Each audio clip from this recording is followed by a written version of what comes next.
সোমবার বিধানসভায় 3টি বিল পেশ করতে চলেছে রাজ্যের বিজেপি সরকার। এর মধ্যে রয়েছে ইউনিফর্ম সিভিল কোড অর্থাৎ অভিন্ন দেওয়ানি বিধি সংক্রান্ত বিলও। মুসলিম এবং খ্রিস্টান দুই সম্প্রদায়ের ক্ষেত্রে বর্তমানে বিবাহ, বিবাহ বিচ্ছেদ ও উত্তরাধিকার সংক্রান্ত আলাদা আলাদা আইন রয়েছে। ইউনিফর্ম সিভিল কোড বা অভিন্ন দেওয়ানি বিধি চালু হলে হিন্দু, মুসলিম, খ্রিস্টান সব ধর্মের মানুষ চলে আসবেন এক আইনের আওতায়। পশ্চিমবঙ্গেও আগামী দিনে আপনাদের সরকার ইউনিফর্ম সিভিল কোড ইউসিসি আনবে। ভরসা রাখবেন, একটু সময় দেবেন। ল্যান্ড জিহাদ, লাভ জিহাদ আর বলপূর্বক ধর্ম পরিবর্তন করার বিরুদ্ধে কঠোর এবং কঠিন আইন এই সরকার আনবে। বিধানসভা ভোটের আগে এ রাজ্যে ইউনিফর্ম সিভিল কোড চালুর কথা শোনা গেছিল প্রধানমন্ত্রী থেকে কেন্দ্রীয় স্বরাষ্ট্রমন্ত্রীর মুখে।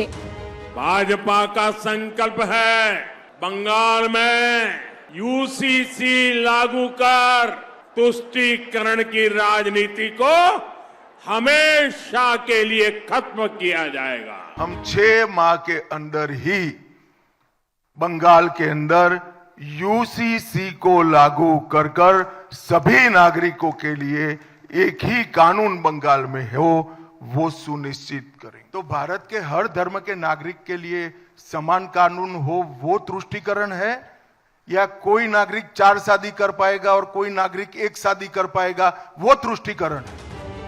বিজেপির সংকল্পপত্রের 10 নম্বর পয়েন্টে উল্লেখ ছিল অভিন্ন দেওয়ানি বিধি বাস্তবায়নের জন্য আইন প্রণয়ন করা হবে। বিল যদি কিছু আসে সেটা কি ভাষায় আসছে, কি লেখা থাকছে, কি ধরনের শব্দ প্রয়োগ হচ্ছে, কি ধরনের আইন আনার চেষ্টা হচ্ছে বা আইন পরিবর্তনের চেষ্টা হচ্ছে, সেগুলো লাইন টু লাইন বিচার বিশ্লেষণ করে আমাদের দল যথাসময়ে দলের বক্তব্য জানিয়ে দেবে। বৃহস্পতিবার বিয়ে কমিটির বৈঠকে সিদ্ধান্ত নেওয়া হয় সোমবার অভিন্ন দেওয়ানি বিধি নিয়ে বিল পেশের পর বিলের উপর 1 ঘন্টা আলোচনা হবে। ইউসিসিটা মূলত মুসলমানদের একটা কমন আইনের মধ্যে নিয়ে আসে। এখন জনগোষ্ঠী বা ট্রাইবাল তারা হিন্দু নিয়ম মেনেই চলে, অন্তত তাদের আলাদা কোনো সিভিল ল নেই।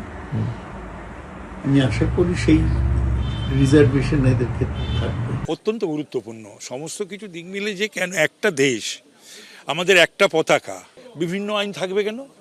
ভারতীয় হিসেবে তারা বিভিন্ন আইন থাকা উচিত নয়, বিভিন্ন জায়গায় হয়ে গেছে।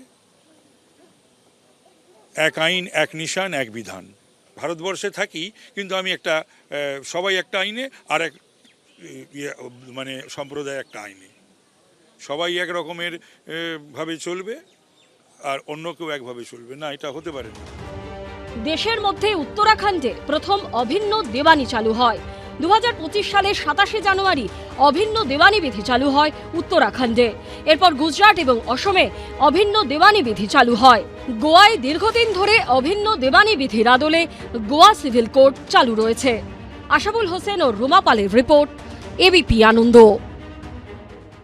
এবিপি আনন্দ, এগিয়ে থাকে, এগিয়ে রাখে।